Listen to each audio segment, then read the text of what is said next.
Hey, Gavin. Hey, Louie. Girly girl, what have you been up to? Where have you been all my life? I cannot believe. I often think about how long we've been doing this show. I thought you were going to say what we do when we're not doing the show, which for me is just floating in a nebulous void. Yeah. Just Well, I put on my VR goggles and I'm like, I watched every movie at 2 times the speed, just like you just see me shaking, and then like Derek unplugs me, plops me down, and is like, I'm ready for the next episode. Yeah, you're like, I know Barbara Streisand.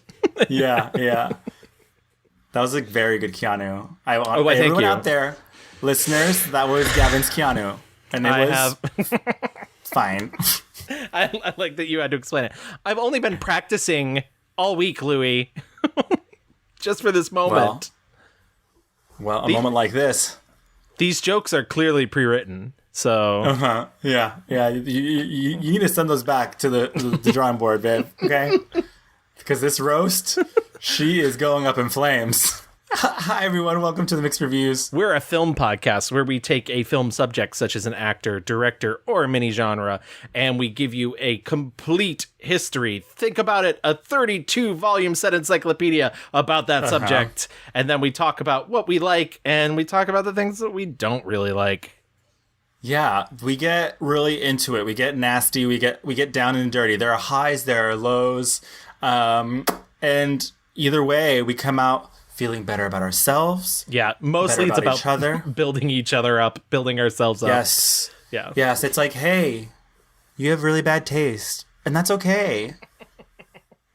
That's literally what Louis tells me at the end of every episode. Hey, Gavin, it's fine. You have terrible taste. Get over it. Is it pretty? No. Do I want to wear it? Absolutely not. So our last episode, we had the very lovely, very charming, informed Liam Garreau on. We talked about Barbara Streisand. Such a good guest. Such a lovely person. Lovely guest. As Canadians are wont to do. I listened to his last episode of Deep Feelings, his podcast, and he talked about our show and coming on and how much he hated it. Understood. Yeah. Well, he forgot my name, so that was really fun and exciting and cute. Oh, no. I'm kidding. He at the beginning of his podcast, he talks to his friend AJ, and he was like, I can't remember if it's Louie or Luis. And I'm here to tell you, Liam, it's either or, babe. Whatever you want. And that is multiculturalism. But so we talked about Barbara, and it was such a fun episode. I think for me, I hadn't seen a lot of her stuff. I think like I had seen The Mirror Has Two Faces in high school, and we saw The Way We Were for Robert Redford. Out of everything, The Mirror Has Two Faces, which is not like an insult to The Mirror Has Two Faces, but just like out of everything. I know. That's almost like you were like, yeah, I saw Up All Night when I was a teen. Well, so one of my best friends, Alexia, her mom had the VHS and or DVD. I don't know. But I remember sitting in her living room watching it like as a group. And I think mostly they might have just loved it because of the song. Yeah. I mean, the song is just so good. And now Louie and I are going to duet it. Okay. Key of A. Yeah. Here. This is it. I finally found someone. It's so good. Yeah. Hopefully you Come on, guys. Let's get it back on the charts. Hopefully you guys will subscribe to our Patreon, and you'll get to hear the full version of Louie and Mai's duet of Barbara Streisand and famous Canadian Bryan Adams. I finally found someone. It's worth it. It's worth your time, and it's a low cost of $79.99 an hour. Yeah, there is a payment plan. Don't worry. But we asked you guys to go online to our Twitter and to vote for your favorite Barbra Streisand film. And here are the results. The Way We Were came in at 9%. Yentl, which was both Liam and Gavin's pick, came in third with 17%. My pick, What's Up Doc, came in second with 35%. And the stunner, Miss Funny Girl, with 39%, takes the ball. I'm not mad about it, you know? Yeah, that's the thing is initially I was like, well, I wish more people had seen Yentl, but I also just think that of those four choices and of most of her films, barring a couple missteps here and there's there's not really a bad choice, and I'm glad people were excited. We got a ton of votes on that, so I'm glad people were excited to vote. And but give Yentl a chance if you haven't seen it. That's all. Yeah, it's funny. I was talking to a friend recently about Barbara and her movies, and he was like, "Oh, Yentl is just so boring. I can't get through it." And like, I understand it's a slower. It's not as a showy. I mean, when compared to Funny Girl, like, come on, like I get it. But she does some really good work in Yentl, and it's also, I think, both. I mean, if I was about to say that it means so much, but I feel like all of her movies mean so much to her. She is very precious with the work, but also is so meticulous, and so it doesn't come off as like overwrought. So yeah, what a fun episode. Thank you, Liam, for bringing Barbara to our fun little podcast. We'd like to have fun. We had a couple of people write in The Mirror Has Two Faces. So I was surprised out of everything that could have been, once again, everything that could have been written in, we got multiple The Mirror Has Two Faces. So obviously that movie is still near and dear to the hearts of many, which is good. I mean, it is good. It's a good movie, and it's an interesting take on the whole rom-com genre, and it doesn't, it's, I don't want to say it's deconstructionalist, because it's not necessarily, because it does hit a lot of those same beats, but it's definitely playing on a higher, more adult level, and I think that's really interesting, and I'm glad people really connect with that. Yeah, it's like a nice maze going deep into the heart of rom-coms. But Babs, Gal, your time is over. We love you dearly. See you for Funny Grandma. The third in the trilogy. Yes. Got our fingers crossed. We need the Fanny Bryce trilogy finally completed. So Gavin, we're done. We're out of old business now. Let's tell the folksies what we're talking about today.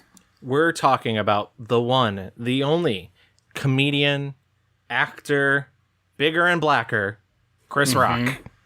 Yes, Chris Rock. What do we like when the name Chris Rock comes to mind? Like, what do you think of? What's your relationship to Chris Rock and his movies? Well, it's so funny because my relationship with Chris Rock didn't necessarily start with the movies, because when I was an early teen or pre-teen, I guess, because I didn't realize that he started on SNL in 91. But I think of him on SNL, and it's crazy to me that he was only on SNL for 3 years. Yeah. But I think of, when I think of Chris Rock, I think of a comedian who's very sharp, very funny, very observant about the world around him, but also, somebody who's willing to really embrace his goofiness and really, he knows he's not the most charismatic person in the room. He knows he's not, the best looking guy, which is not to say anything bad about his looks, but he knows that, like, it's funny because there's not as much machismo to him, I think, as there are to a lot of other comedians who become sort of breakaway stars. And so when I think of Chris Rock, like I said, I think of, really thought out, really intelligent discourse. I do have other things that I'm going to bring up later, which I do think are interesting and deserve to be talked about. But I think in general, when you mentioned Chris, I was like, oh, that's a really good idea, because it did feel like in my brain there was a lot of variety to the things that he does and a lot of interesting things. I don't know if that necessarily panned out in reality. Right. But we'll get to it. Yeah, I feel like for me, I just get like one of the funniest persons of all time. Yeah. Always a good time to watch. Like, even if the movie is like not good, like, he is just inherently one of those very funny performers, an entertainer. Even when he's like not on, he is on. You know, he's such a good like observational performer. But also, like, as I thought about his career, I've often and as like I went down the list of his filmography, I was like, oh, it feels like someone who's like yearning, someone who is like trying to, even through his art and through his movies, we'll see it's very like forward facing somehow. Right. I was thinking, like, obviously we can't get too far into this without saying, like, he is, black. Like, I'm not trying to like say like obviously he's black, but like his work is very black. And to me, I was like, he also feels like the black everyman. unlike, Bill Cosby before him, who was like kind of like the professorial type of comedian, like kind of like a father, which, now knowing what we know about Bill Cosby feels much grosser. But at the time growing up, sort of Bill Cosby's position for people our age. And by that, I mean 17. Right. Right. And even though, like, Eddie Murphy, who has a big influence on Chris Rock's career, I even thought about Chris Tucker, his colleagues, people like are in his lane. I was like, what makes Chris Rock stand out to me? And I just kept thinking, like, who are the who would be like the white equivalent of Chris Rock? And I thought of who's the guy who does Are You Smarter Than a Fifth Grader? Jeff Foxworthy? Oh no, Jeff. I'm letting you finish your thought. I'm letting you finish your thought. Don't. Well, I thought of him just because, like, he's very, like, observing his community and speaking on his community, and he's connected in that way, and has transcended being a comedian to be an actor in the same way that I think that Jeff Foxworthy has. I don't know a lot about Jeff Foxworthy. I'm going to say that. I think that's very clear. But I think, to me, it feels like Chris Rock is so intertwined with the community. Yeah. I see what you're saying. As opposed to like someone like Whoopi, who also has very similar careers.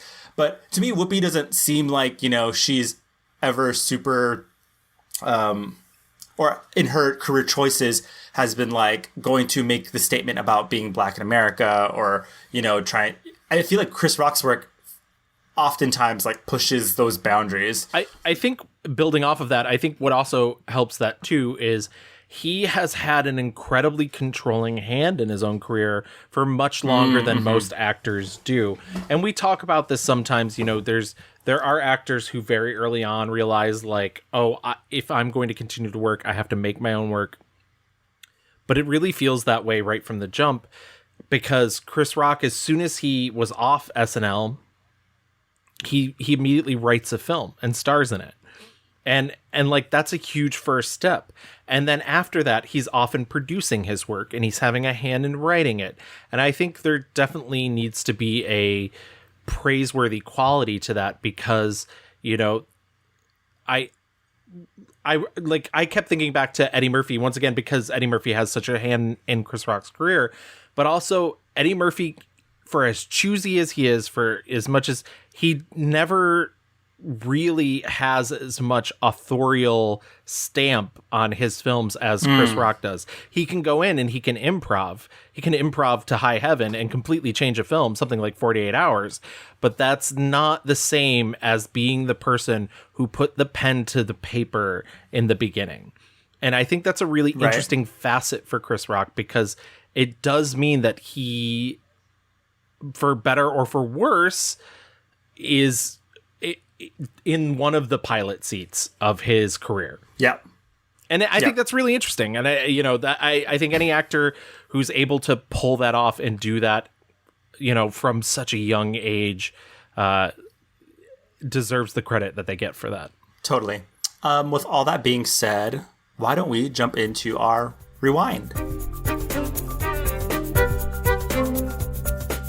Christopher Julius Rock was born February 7th, 1965, making him 56 years old, or years young, actually, because that's pretty dang young. He was born in Andrews, South Carolina.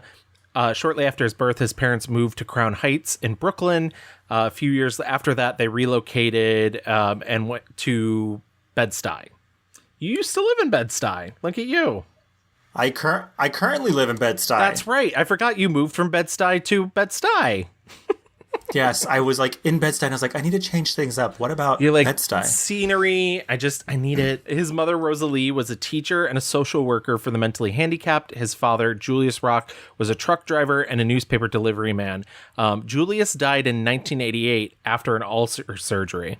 So I know that came as like a big blow to Chris Rock. We're not there yet, but I just keep that in mind that his father died when Chris was at a rather young age. Chris Rock has 6 brothers and 1 sister. It's funny because I think a lot of people, because of the TV show Everybody Hates Chris, assumes that he has 1 sibling of each, but really what he did was condense those characters. And I totally get it. That would be a little chaotic. So I grew up in a crowded house, And when my mother was pregnant, she used to like run a daycare center in my house. My house was crowded. Rock said one of the biggest influences on his performing style is his paternal grandfather, Alan Rock, who was a preacher. And they had a very similar delivery to him in terms of the way that he delivers comedy.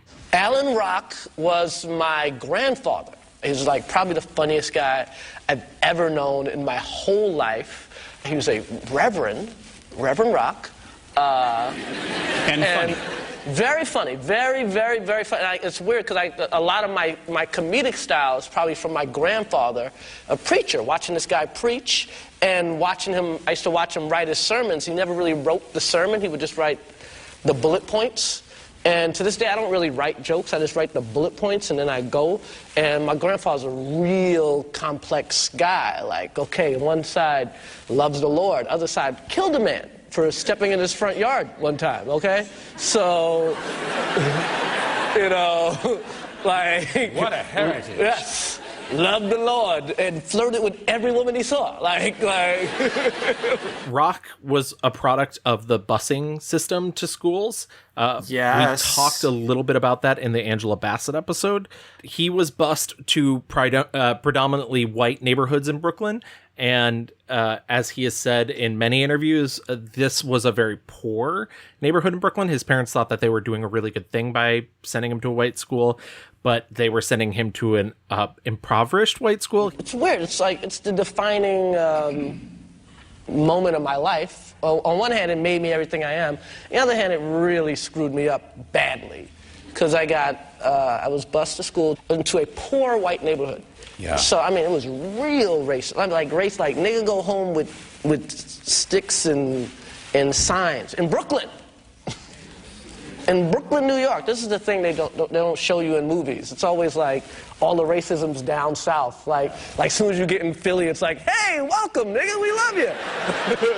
And he experienced a lot of racism from these kids, bullying and often getting beaten up by white students.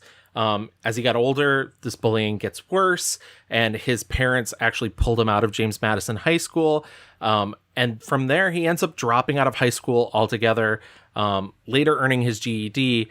And after high school, he just starts working really smaller things, such as fast food. I've heard him mention Burger King a lot. You know, he really... he wasn't sure what he was... He worked at Red Lobster. Yes. I think he worked at Red Lobster. He was a busboy. Yes. But yeah, I mean, I think he said like he wanted to grow up to be a truck driver, like his dad was. My game plan was to keep working at Red Lobster, get my truck driver's license. That was it? And kind of drive a truck like my dad. Like, you know. And honestly, Gail, if you would have offered me in like 1989, 90, right before I got on Saturday Night Live, if you would have offered me a job that paid $10, $12 an hour, I would have never told another joke in my life. Really? Yeah. Being poor or not, you know, being the only minority student in a school of white kids is asking for fucking trouble. And obviously not by any fault of him, but just like, I can only imagine how tough it must have been. And then going back to Bed-Stuy, where it's predominantly black, and his friends there being like, where the fuck have you been? Like, you're hanging out with white, like just getting it from all sides, you know, like this is something out of his control. He's a fucking kid. And so it's not surprising to me that he dropped out when he was a sophomore. And then just like after that, kind of like aimlessly, you know, trying to figure out what's next while he's, you know, flipping burgers and cleaning tables. From there, he starts doing comedy in 1984 in New York City's Catch a Rising Star. The way I got into stand-up, it was February 11th, 1985. Eddie Murphy tickets went on sale at Radio City Music Hall that day. I went to get tickets at 11 o'clock or some stupid hour, right? I'm sitting there at the end of the line. I have a New York Times Arts and Leisure section. And as I'm flipping through it, planning on staying on this line all day, there's a listing of comedy clubs in the Times, and it said Comic Strip, Catch a Rising Star, blah, blah, blah. And, you know, just like my grandfather had a calling to be a preacher, I had a calling at that moment, at that precise moment, to be a comedian. And they said you have to pick a number. And if you get 1 through 7, you get to perform tonight. And the guy came out with the hat, lucky number 7. I got number 7, right? And while I was online, I kind of wrote down some bad jokes.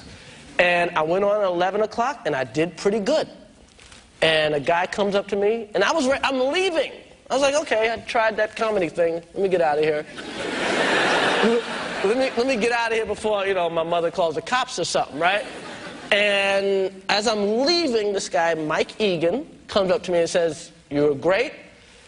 I thought you had potential. You've passed auditions. You can work the club." I was like, "Whoa, what? What are you talking about?" "Yeah, you can come in. I want you to start coming in." I was like, "Really?" Yeah. I said, "When are you open?" He goes, "Every night." And from that moment on, I probably went to a comedy club every night, probably for 10 years straight. Amazing, impressive, impossible. Like genuinely, like this comedy in his bones. He starts slowly rising in the ranks of the comedy circuit, and he gets some like minor gigs and things. He has a very small role in "I'm Gonna Get You, Sucker," and he's has a small role in Miami Vice. But really, when things turn around, is Eddie Murphy comes to the comedy club that he's performing at. He wasn't even supposed to perform that night, and Eddie was like, "Put him on next." He performs. After that, Eddie Murphy's like, "I'm going to LA tomorrow. You want to come with me?" Casual. No big deal. So he gets on Eddie's private jet, and they go off, and he films a scene for Beverly Hills Cop 2. Yo, what the fuck is up, man? Check this out. I get $10 for cars. I get $20 for limos. What the hell is this? My truck. Here's $50. Put it next to the limo. Eddie found me. Eddie saw me at the comic strip in New York, and it's been great ever since. And I mean, he flew me out here, first class. I mean, hooked me up with all the right people. If I didn't know Eddie Murphy, I'd be in Brooklyn right now and ranking on somebody rather than doing a joke. It's like, your mother's butt's so big, when she bent over, they showed movies on it. You know? It's a good joke. Clearly, that's it. Like, that's the breaking point. Eddie Murphy is in his corner. He's, basically has the biggest seal of approval you can get in terms of comedy in the late 80s. And that leads to him being able to audition for SNL in 1990. So in 1990, being added to SNL is a huge deal, and he comes in with a huge new class of people. These comedians include Chris Farley, Adam Sandler, Rob Schneider, David Spade, and they collectively become known as the bad boys of SNL. Can you imagine? God, these fucking nerds, these bad boys. David Spade, bad boy. Oh my God. And it's like, honestly, you give anyone a show in cocaine and they're all of a sudden a bad boy. And it's funny too, because I don't know, that like it's manufactured, because essentially they stuck them all in the same office. So it's not even like, had they stuck Chris Rock with, I don't know, Kevin Nealon? Would it be Chris Rock and Kevin Nealon, the bad boys of SNL? So. I mean, they're all like kind of juvenile, like the jokes were all kind of like potty humor, silly, like call it. I'm resistant or hesitant to call it like masculine, because it doesn't.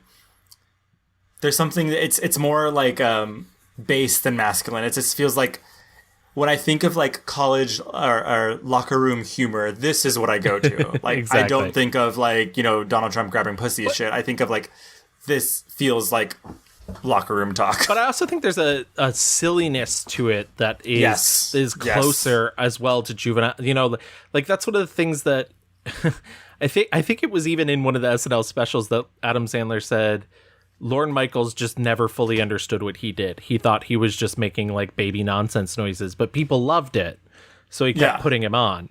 And wasn't Chris Rock also famously like never on SNL? He had a couple characters, but never. It was never like an amazing selection of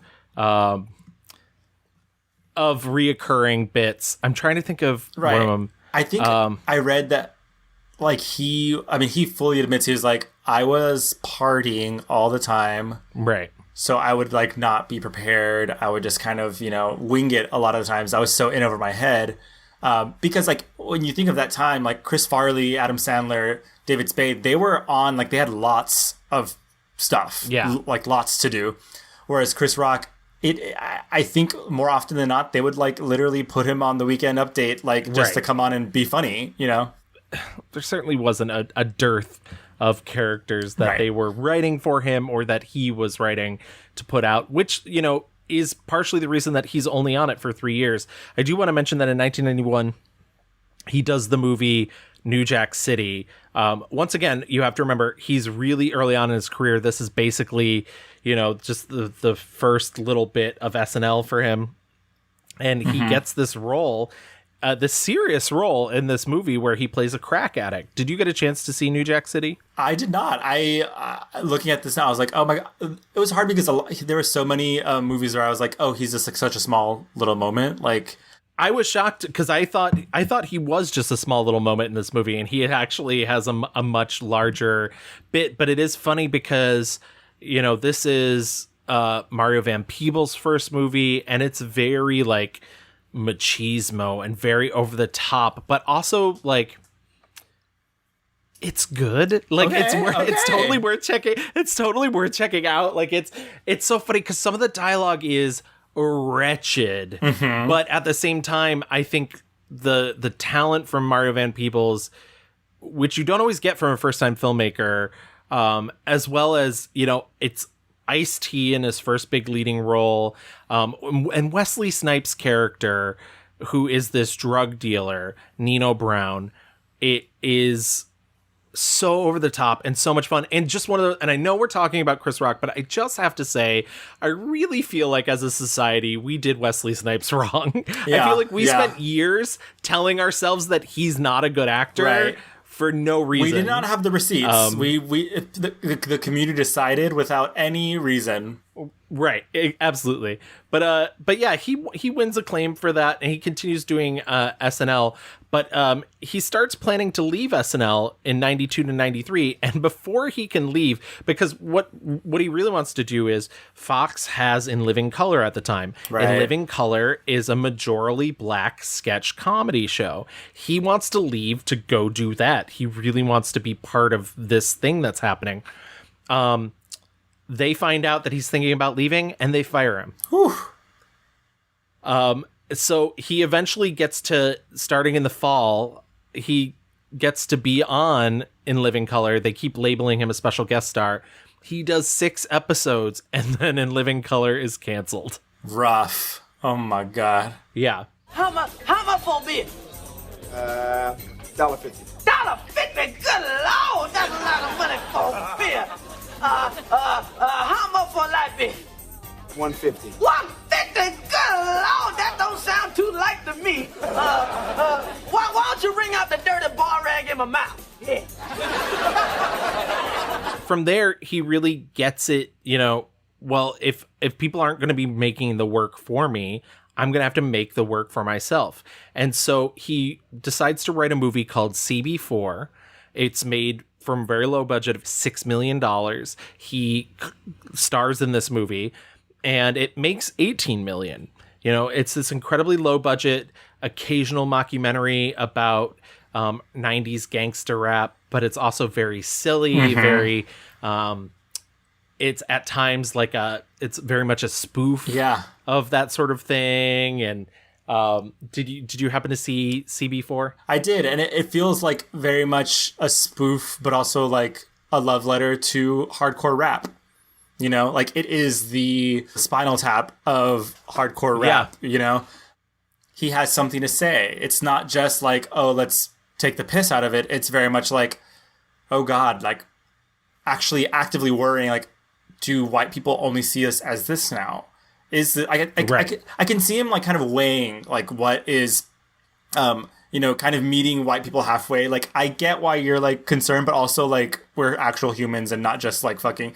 And I think it's really smart. He has a lot of celebrity, actual like Ice-T and a bunch of other rappers of the time are there and like doing interviews and stuff. So I think it's a really smart movie. And also funny. I mean, he's so young. And yeah, I liked it a lot. Well, this is one of the things too that I meant about, like, he knows he's not like the real hardcore ladies man and everything. And I think it's so funny that he wrote this movie and it really sort of cast himself as kind of a loser. Yeah. And, to me, nothing's funnier than the sex scene and how completely unsexy he is. And also, by the way, that sex scene is him and the amazing Candy Alexander, who is one of my favorite actors, and I just fucking love her so much. And she never gets enough praise for all the stuff she does. She's essentially, I think nowadays would probably be considered a character actor. I don't think she's set out to become a character actor. Anyways, I digress. But that scene is so fucking funny to me, and part of it is because he's so bad at being sexy. Yeah. Meanwhile, his co-star Alan Payne, who is so hot. Yeah, I was just very like, much that. I was like, oh my goodness, oh my god. I mean, honestly, the entire movie, he surrounded himself with just beautiful black actors, young black people who are just so gorgeous, and kind of like fronting and kind of being like, oh, I've got to put on this persona to be quote unquote cool. And also, I even like the Candy Alexander character, and he gives some space for the female characters and the women of rap to kind of express themselves and be part of the conversation. Which is shocking because I think and it's not a ton of space, but it's space. Mm-hmm. And I think you're going to see it a lot less in his later films. And we'll get to that. But I genuinely, I was a little surprised working through his filmography and being like, his best like female representation was maybe in his earliest work. Yeah. I digress. As much to say that, he continues on doing comedy specials. He does Big Ass Jokes in 1994. And his second special, Bring the Pain, in 96, ends up making him one of the most commercially successful comedians in the industry. He wins 2 Emmy Awards for the special. All eyes are on him. Really, like, that is the big boost to being like, oh, this man can do things without SNL. He doesn't need SNL. And while he's doing that, he's also doing these like smaller bit parts in movies. He does Beverly Hills Ninja. He does Sergeant Bilko. He does a voice in Dr. Dolittle. And really his like big, like out of the box break comes with Lethal Weapon 4. We talked, that's in 1998. We talked about Lethal Weapon 4 in our Buddy Cop films. It's weird. He talks about the way that he got the part, which I think is a little gross, which is essentially the studio mocked up a bunch of fake action movie posters with different black people on them, and he tested the best. Oh my God. He was told this. Joe Silver brought me down to see Mel Gibson, and Mel just looked at me and said, "You're kind of funny. You're in." And that was it. So I know that some people hate Mel, but Mel gave me my first big check. I feel like he has such a fucked up relationship with Hollywood and like fame. Yeah. And I fucking bet like he's been in this industry for so long, he just has a mountain of stories of like awful fucking treatment. And like at that time, like in 96, 97, he is very famous, cover of magazines, like, and to be that famous as a black guy doing comedy, like that is fucking like, super impressive. He is a star in his own right. And to have fucking Mel Gibson doing his 4th fucking shitty Lethal Weapon movie, like to treat him like that is so fucking nasty and disrespectful. Oh, I fucking hate Mel Gibson. Which is so, it's also bonkers because at the time, he's doing this movie, but also HBO loves him so much. He does so well for HBO. They give him his own show, The Chris Rock Show, which starts February 7th, 1997, and runs from November 25th, 2000, is a talk show, variety show, and it's genuinely, I remember this. I remember it being very funny. It's a lot where a lot of ideas of his come from. The character Pootie Tang comes from the Chris Rock Show, and had a lot of amazing guests. You're like an idol to me. I mean, you are, first of all, forget the OJ thing.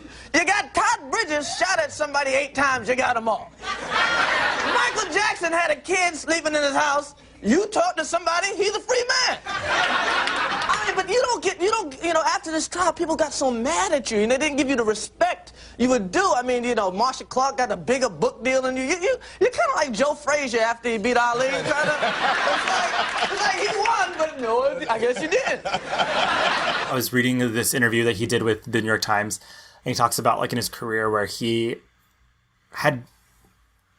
been shouting from the rooftops the names of all these, like, amazing black comedians and actors for such a long time. He talks about how he took Wendy Williams to HBO, like, years and years and years ago, and they were like, no, we don't want, like, to do a show with her. And he's like, I don't know, like, I've been knocking on all these doors, you know, like Leslie Jones, years and years and years before SNL.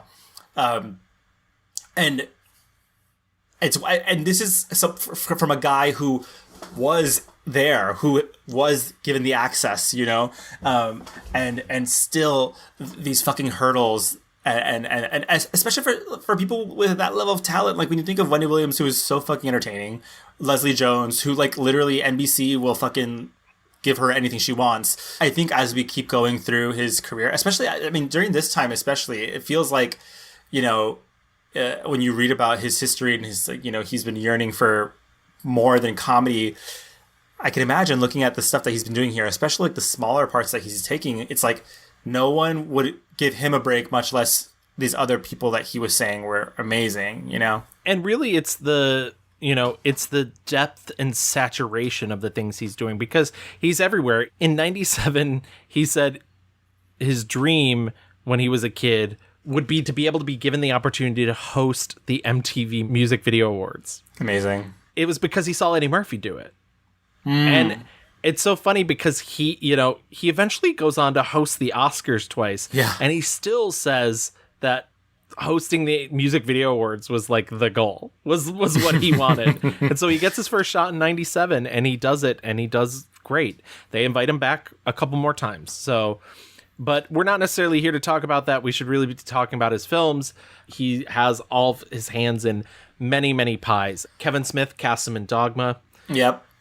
He plays the character Rufus, who's the 13th apostle who was left out of the Bible because he's black, which I also think is funny because, like, I don't know, to my knowledge, all those people, all the all of those people, black. Yeah. Like, but it's a good joke. It's a good joke. I, for the first time, saw 2000's Nurse Betty. And back when Neil LaBute was making movies that I liked. I think this movie is fucking weird. I'm sorry. I don't think it's amazing, but I like it much better than Neil LaBute's later. Like, it's no Wicker Man. I just don't. There's a lot going on here that I'm just like, this is weird. We're reaching, Your Honor. I don't. Maybe we should explain the plot, which is essentially Renee Zellweger is a waitress who's obsessed with a soap opera, and she witnesses 2 hitmen played by Morgan Freeman and Chris Rock murder her husband, who is Aaron Eckhart. And she goes into a fugue state where she genuinely believes she's a character from a soap opera. She chases down Greg Kinnear, who is on the soap opera, and he eventually berates her till the fugue state dissipates. All the while, she's still being tracked by these 2 killers who realize that she has been a witness to this murder.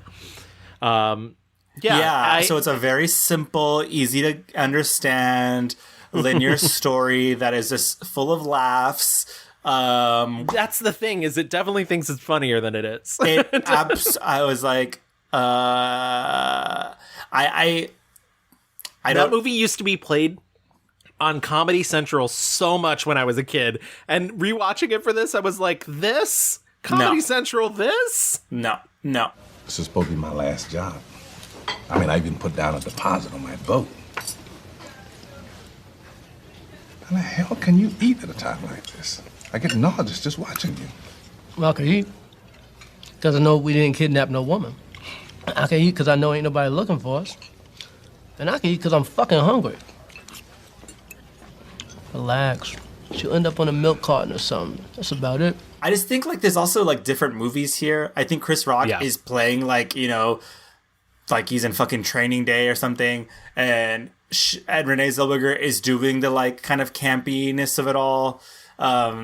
Morgan Freeman is in some fucking spiritual thing. It's just it's too weird for me. It's just too much. It's just too much. Not for me.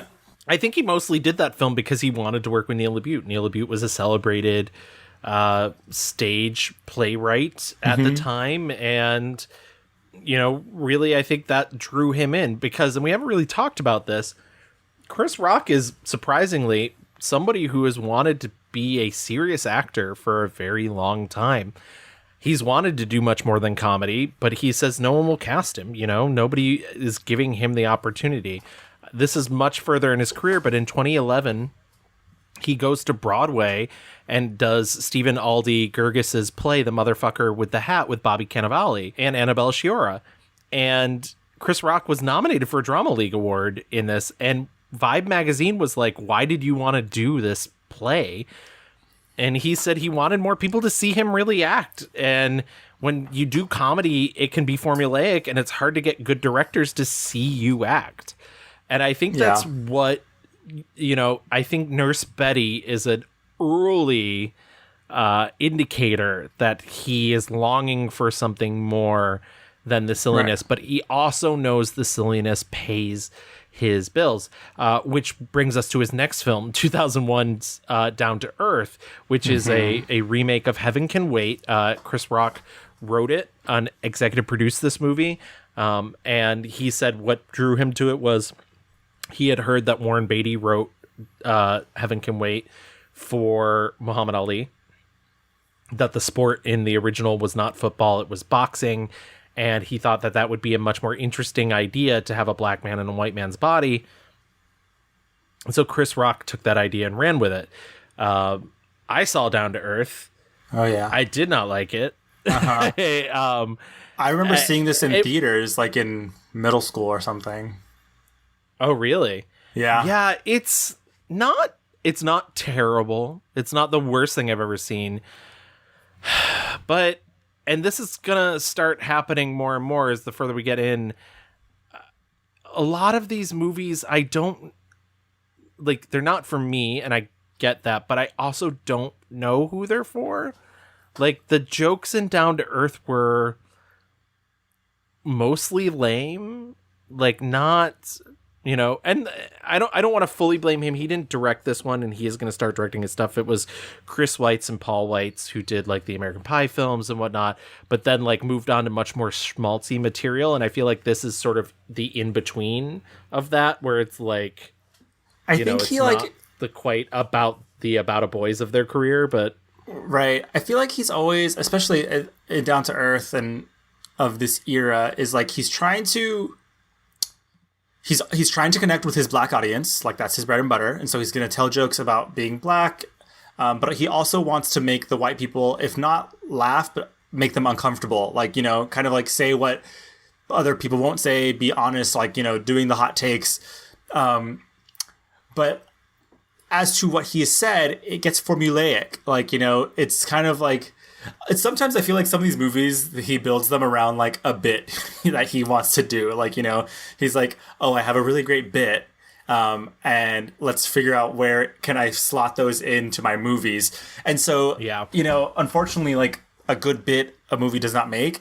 And I will say, especially here, it's definitely problematic and made worse for wear because he like falls in love with Regina King in the body of like a 75-year-old white dude and is forcing, like, it's not even like, ha ha ha, this is funny. It's like forcing us to kind of believe that this woman who is like a grassroots nonprofit person is going to like fall in love and disregard her like truth and who she is, and fall in love with this like old rich guy who's been an asshole his entire life.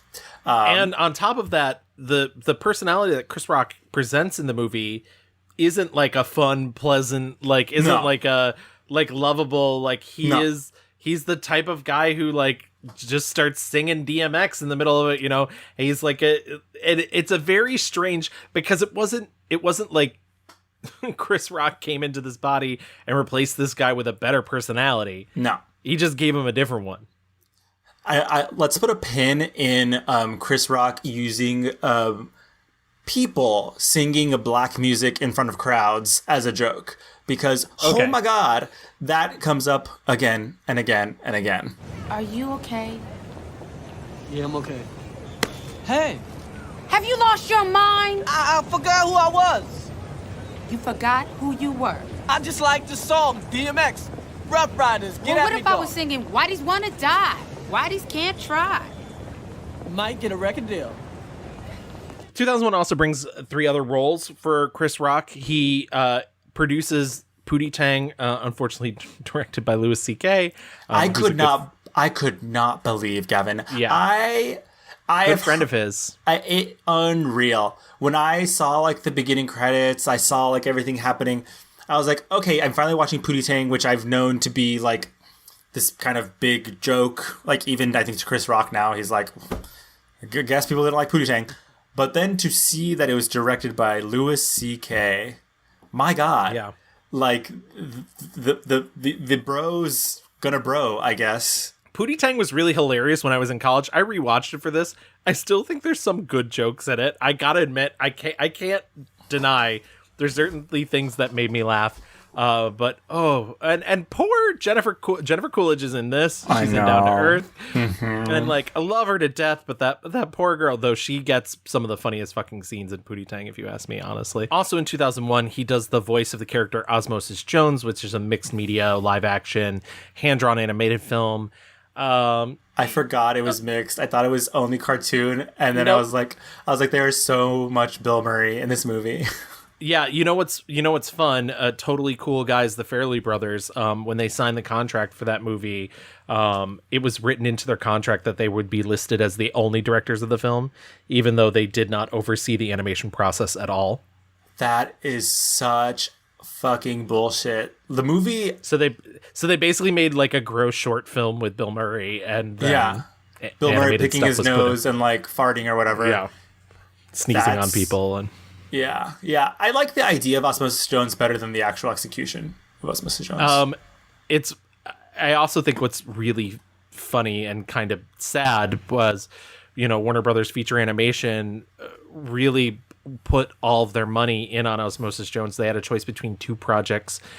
It was funding whatever Brad Bird wanted to do, who had just done The Iron Giant, or funding this. They chose this. Brad Bird got mad and took his products with him to Disney, and that movie ended up being The Incredibles. Jesus. And this movie, Osmosis Jones, was a huge failure. He also has a rather large cameo in Jay and Silent Bob Strike Back, where he plays Shaka Luther King, who is the incredibly angry director of Blunt Man and Chronic. It's a funny extended cameo. It makes me laugh.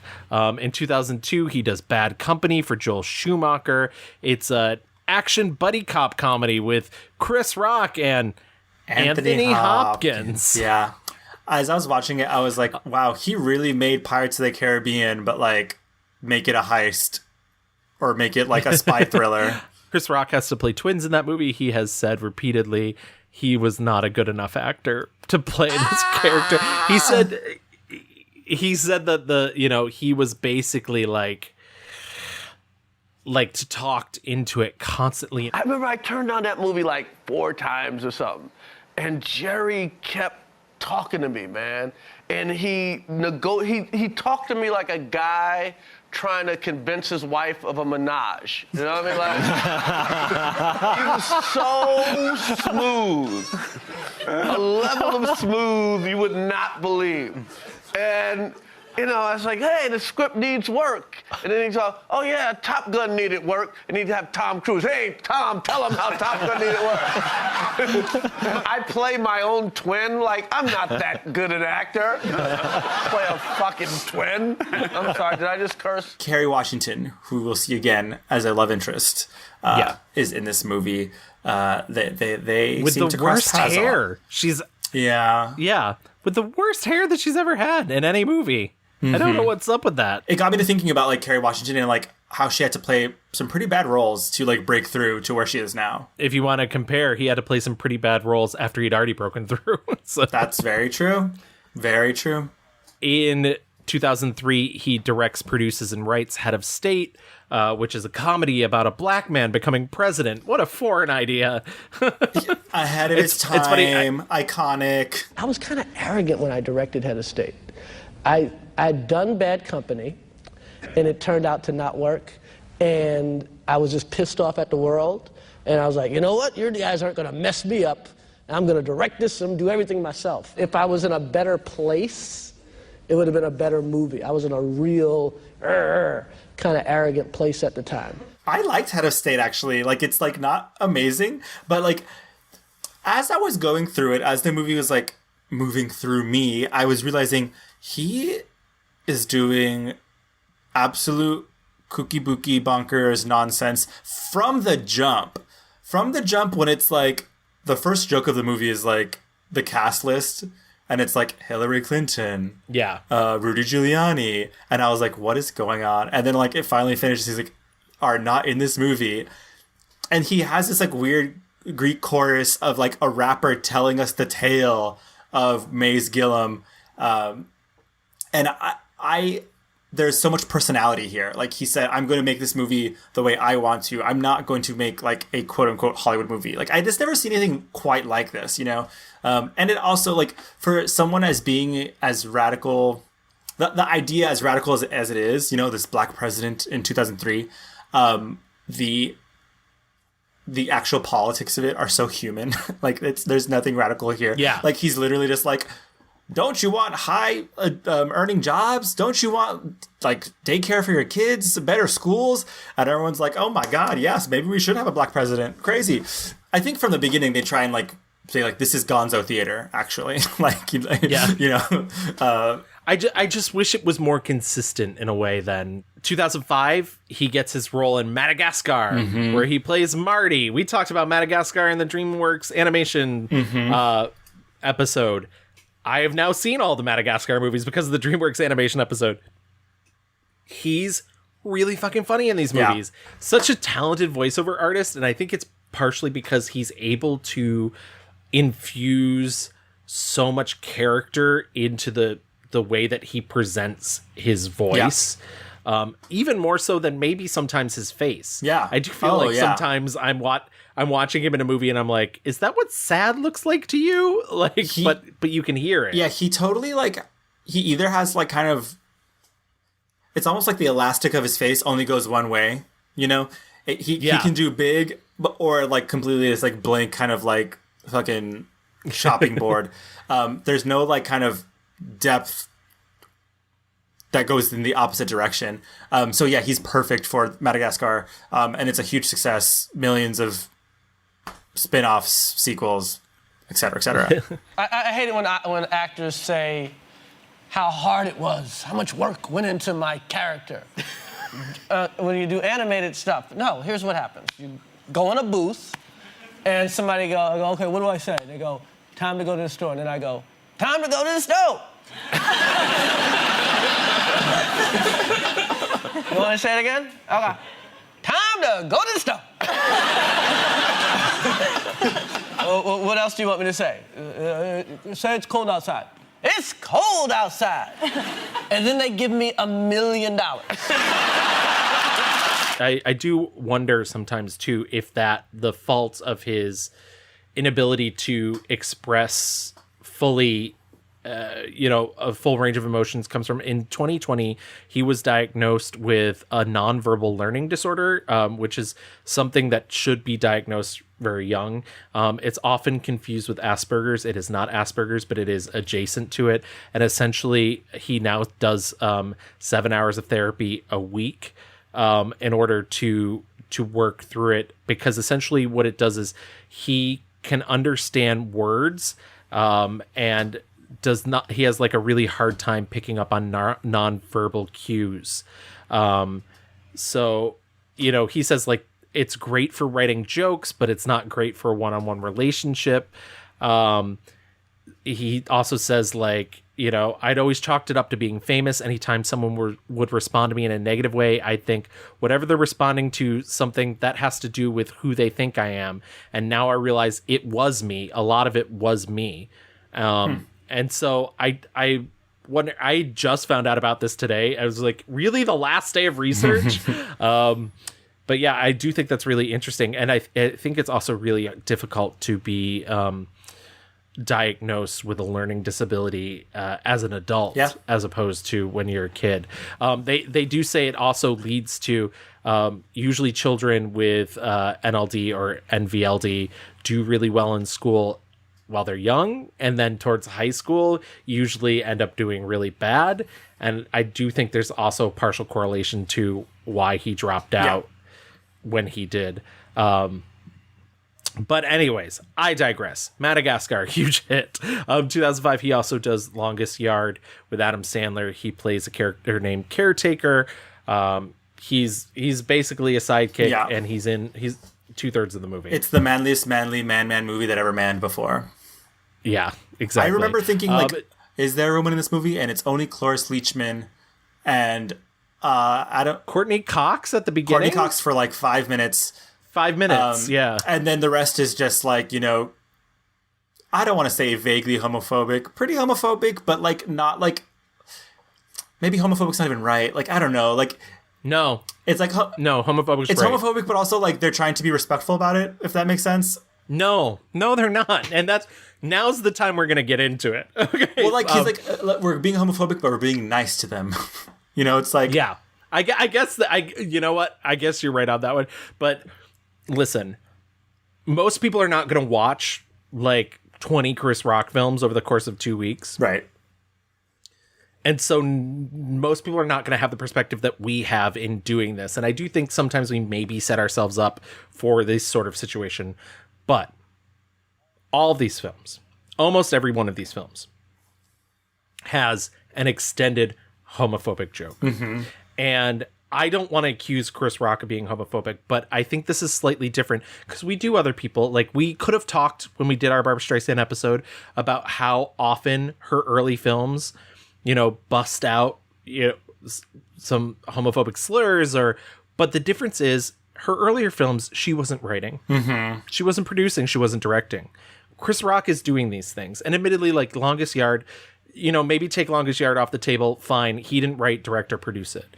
But some of the other things he's doing, and these jokes that are so prevalent in a lot of these films feel mean. They don't feel welcoming or inviting. And I think it's difficult. It's sort of like we talked about in the Robert Rodriguez episode, where if you look at Pulp and you think of like all the things that Pulp usually is, which is usually like really sexist and really misogynist, but it's presented in a way that's like, but isn't this cool? Yeah. You walk out thinking like, that's cool. And I think if you're a kid and you grow up thinking like, wow, I love Chris Rock. He's great. I've seen all of his movies. You're going to end up internalizing a lot of that stuff. And that's not great. Yeah. And once again, I know we watched these in a really condensed period of time. And a lot of this stuff I didn't remember. A lot of these films I'd seen. And I don't remember these jokes. But this time specifically, and I don't think I'm being overly sensitive, I don't know. They were mean. And it's not just the homophobia too. It is the misogyny. I think there's a lot of roles for women in these movies that are not roles. Yeah. They're not people. And so I did not have a great time doing this episode. I feel bad saying that. And I'm sure some people will say like, he's wrong, whatever. You can bring your own opinion to it. But I was really shocked and surprised because I think Chris Rock is so fucking smart and so fucking funny. And I was disappointed. I think I will say. I think, I don't know that I got that same sense. I'm not disagreeing with you because there definitely was a lot of homophobia in his movies. And I certainly remember clocking like, has there been a woman on screen in like this movie? I thought a lot about this though during The Longest Yard, just because I was like, this is the movie that was concocted for the like 2002 like hormonal dude that like, like it felt like every joke and every situation is centered around like being a man and like that experience. Like, and I thought like, I bet you everyone watching this movie thinks that they're the Adam Sandler, but in reality they are the like bad guy. Like the everyone thinks that they, I mean, it's the classic white man thing. Everyone thinks they're the prisoner, but actually you're the fucking guards, guys. Okay. Right. And it's in this movie, and please like let me know what you think about this, because the joke is that they have cheerleaders, and who should the cheerleaders be? But obviously the gay inmates, perhaps trans inmates, I don't know. They are, you know, led by Tracy Morgan, who is in drag essentially, and there is like maybe one character on the football team who like is like, no, what? I don't sleep with Tracy Morgan. But they do this thing where they do cheers, and the Adam Sandler's like, okay, girls, yay, good. Like, they never say like, oh, those fucking faggots, blah, blah, blah, blah, blah. But the joke is that look at these men who are performing in, and even the joke of that guy being caught hooking up with one of these men. That is the joke. That is the, like, and so Adam Sandler and Chris Rock are very like, I think they tread lightly to make sure that those characters aren't assholes to these people, because that's the whole point. They're supposed to be like the nice guys, right? But even in presenting in that like context, it's kind of fucked up. But and counterpoint to that, when they do expose the one person on the team who is sleeping with Tracy, they're watching a movie and it cuts to him, and you know, and it's like outrageous too. It's like Tracy Morgan's putting lipstick on him and whatnot, and the entire audience is laughing at them. And that's like it's homophobia. Literally telling it's like the butt of the being gay is a joke. I truly don't believe in his heart of hearts that this is a homophobic man. And I don't want people to come away from this thinking that that's what I'm saying. I don't. And I think films from, it's so funny because we do so many films from the 60s and 70s that have complicated politics, but the funny thing is I think it gets even worse somehow in the 90s and the early 2000s, because people don't know what the boundary is at all anymore. And so they just really push it to the worst thing that they can think of. I think also though, like, there's a lot of like low hanging fruit here, you know, like sometimes it feels like lazy jokes. Like, you know, sometimes it's funny, you know, like there's episodes of Strangers with Candy where they fully say the F word. And you know what? I fucking laugh. Like, it's, I think you know, Kathy Griffin has always said, like, if it's funny, it's funny. Like, if it's offensive, it doesn't matter. If it's funny, it's funny. And I think it's not funny in these moments because he's punching down and it's low hanging fruit. It's like, oh, okay, yeah, you're making a joke about, like, I mean, especially for a movie that is like so full of like a bunch of like crazy nonsense. Literally a prison running a football league for their guards. LOL. I think it's like less like of him being homophobic. I think it's just like what. And again, this movie I think was made for fucking like white men. Like, you're not wrong. I didn't mean for us to spend so long in The Longest Yard, because his character doesn't spend so long in The Longest Yard. But I do want to move on to 2007's I Think I Love My Wife, which is the second movie Chris Rock directed. He produced and wrote too. It's a remake of the French film Chloe in the Afternoon from 1972, directed by, and I'm gonna fuck this up, some francophone out there is gonna call me out on this, but I believe it's Eric Romer. I'm aware I've heard of Eric Romer before, but I don't think that's how you pronounce his name, because I'm terrible at pronouncing French stuff. Anyways, second movie with Kerry Washington. Truly a film with two of the most beautiful people on this planet, Kerry Washington and Gina Torres. Like, literally, like, why was Chris Rock even in this movie? I want a love story between them. Oh my god, that would be a gag. Especially like because this movie is just like insistent that like people just drop by your office to like. I kept thinking during this movie, like, just don't. That's literally what I kept thinking too. And it's not just and don't. It's not even like don't cheat on your wife, don't, you know, have questions about your relationship, but like if a stranger from your high school days comes up to your office every day and is insisting on you, like, going to lunch, helping you move, I'd be like, that's fucking insane. I don't even know you anymore. Goodbye. Let me go, like, get on the apps and cheat like a normal person. Yeah. The 2000s, he really keeps working. He does a sequel to Madagascar. He produces a documentary, which he stars in, called Good Hair. It's great.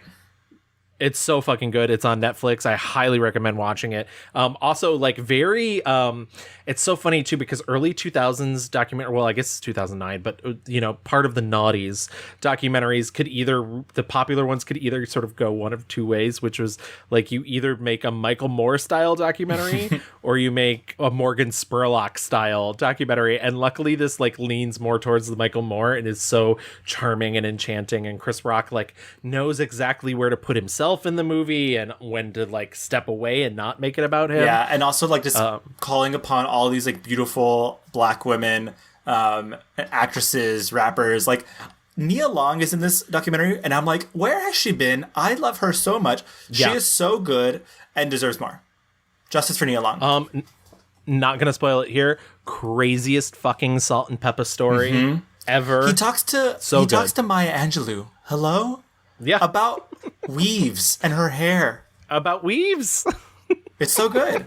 2010 brings Death at a Funeral, which is a remake of a 2007 British film directed by Frank Oz. This version is directed by Neil LaBute. It's a majorly black cast. That's the big change from the British film. Written by the same guy that wrote the first one, Dean Craig. And yeah, it's an ensemble. It's like, I forgot how many people were in this fucking movie. Regina Hall, Martin Lawrence, Danny Glover, Peter Dinklage. I didn't revisit this, but in, like, the recesses of my mind, I have seen this. Like, I know I've seen this. Yeah. It's fine. It's funny. I rewatched it and was like, yeah, I enjoyed it. But I was like, I remember liking the British one better. And then I looked back at my ratings and I was like, nope, I rated them exactly the same. So good job. You made the movie again. In 2012, he does Julie Delpy's sequel to 2 Days in Paris, 2 Days in New York. He plays her love interest in that film. I really liked his performance in this movie because it was so subdued. It was so not the Chris Rock that we're used to. And I think it was more... I think it's, like, closer to, you know, you have to understand 2012, he had just done The Motherfucker in the Hat on Broadway and everything. I think it was more of what he wanted to be doing. Yeah. You know, like you said, it wasn't like him going back to the same well over and over again, you know, and it's an adult comedy. It's not a perfect film, but I think it's rather lovely for what it is. And I think he's really good in it. Yeah, I think it's definitely a maturation. And honestly, like, 2 years prior, he had just done Grown Ups, where he'd done kind of like, I want to say a similar, like a father, you know, middle age. In Grown Ups, like, even though it is a comedy, like, it doesn't feel like bits on bits on bits, especially for him. I'd never seen Grown Ups, and I was like, you know what? This is fine. This is fine. Look, maybe I do take you for granted, and I'm sorry. How's about I take you out every Thursday night for date night? You know, Thursday's Grey's Anatomy, but any other night would be beautiful. Madagascar 3 in 2012, Grown Ups 2 in 2013. 2014, he directs and writes Top 5. This is sort of him, as much as we don't want to bring up Woody Allen's name, working in a Woody Allen mode. It's him spending one day in New York as he's being interviewed, basically sort of playing himself. Yeah. As he's being interviewed by Rosario Dawson, who's a journalist. And it's sort of just a day in his life during this crazy press circuit that he's doing for... He's trying to launch himself as a serious actor. Yeah, and at the same time, his fiance that he's engaged to is a Bravo reality star and is planning to have their wedding on Bravo, and he has to deal with that as well as this burgeoning romance with this young reporter. And then, you know, after that, it's not a ton of big roles. No. You get The Week Of, which he does with Adam Sandler as part of Adam Sandler's Netflix deal. Horrifying. Yeah, just the fucking worst. He's in Dolomite Is My Name. It's not a huge role, but I highly recommend. We love Dolomite. Everybody knows we both love that movie. He provides the narrator voice for the mouse in the remake of Roald Dahl's The Witches, which came out last year for HBO Max. And really the last like big movie starring role he has is in the new Saw movie, Spiral, from the Book of Saw. He's an executive producer on this film. Essentially, he ran into the head of Lionsgate at a wedding, and he told him how he wanted to do a horror movie. And he's a big Saw fan, and he pitched them on this idea. And his concept was, what if Saw had jokes, not a lot of jokes, but just some jokes. I saw this. You did? I don't know where those jokes are. Yeah. That's the real murder mystery, babe. Where are those jokes? But maybe we'll talk about it and I'll fast forward. In 1996, he married Malak Compton Rock. She's the founder and executive director of Styleworks, a nonprofit full-service hair salon that provides free services for women leaving welfare and entering the workforce. They lived in Alpine, New Jersey with their two daughters, Lola Simone and Zahar Savannah. In 2014, Rock filed for divorce from Compton Rock. At the time, Rock had admitted to infidelity in the marriage as well as struggling with a pornography addiction. The divorce was finalized in 2016. Chris Rock, being a black man, has, of course, experienced racism many times in his life. In a 2013 episode of Comedians in Cars Getting Coffee with Jerry Seinfeld, they are fully pulled over by a policeman. Yeah. Chris Rock tells, Jerry Seinfeld that, like, if you weren't here, I'd be scared. Like, I'm famous, but I'm still black. In 2015, Rock was also pulled over 3 times in the first 3 months of the year. Each time, Rock posted a selfie of the incident without further comment. Isn't that fucking wild? I mean, like, he put out a couple of Netflix specials earlier this year, and he talks pretty frankly about the social justice movement. He talks pretty frankly about his divorce, his flaws. He's pretty brutally honest, and I think there's moments when the audience doesn't know what to do. They're like, "What are you doing, Chris?" And it's he says straight up, he's like, there have been multiple times like people, like policemen, they don't recognize him, or they don't, like they just think he's just some black guy, and he's like, I think he never wants to be like, do you know who I am? I mean, he's like, I am Chris Rock. I have such a huge mega career, and even me, as a very successful black man, I'm getting shit from, authority figures. Here's the thing. I know it's hard being a cop. I know it's hard. I know that shit's dangerous. I know it is, okay? But some jobs can't have bad apples, okay? Some jobs, everybody gotta be good. Like pilots. American Airlines can't be like, most of our pilots like to land. We just got a few bad apples that like to crash in the mountains. Please bear with us. I think he also like just clearly loves his kids so much. He talks a lot about them. I watched Tambourine, and I thought it was really good. I think he's still fucking got it. That being said, I think that sort of wraps up Chris Rock's career as it currently stands. So why don't we move from his personal life and into our picks? And, why don't we start with our 1-star reviews? Okay.